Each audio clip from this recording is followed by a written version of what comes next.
வரும் டெல்லியில் மற்றும் ஒரு பாலியல் வன்கொடுமை சம்பவம் அரங்கேறியிருக்கு. கூட்டு பாலியல் வன்கொடுமை சம்பவம் இது மிகப்பெரிய அதிர்வலைகளை ஏற்படுத்தியிருக்கு. இந்த நிலையில பாதிக்கப்பட்ட பெண் தந்திருக்கக்கூடிய வாக்கு மூலமும் பார்த்தீங்கன்னா பெரும் அதிர்ச்சியை ஏற்படுத்தியிருக்கு.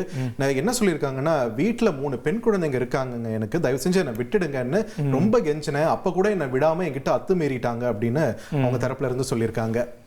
மருத்துவர்கள் அவரை மருத்துவமனையில் அனுமதிக்க அறிவுறுத்தியும் அவரோட கணவர் உடல்நிலை சரியில்லாமல் இருக்கிறார், என்னோட மகள்கள் எனக்காக காத்திருக்காங்கன்னு சொல்லி பாதிக்கப்பட்ட பெண் வீடு திரும்பி இருக்காங்க.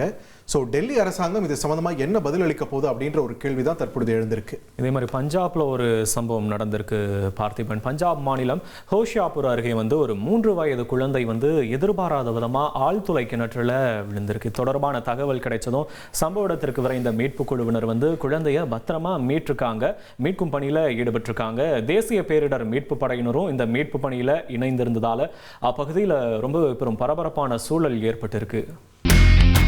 இனி செல்லும் இடமெல்லாம் செய்தி.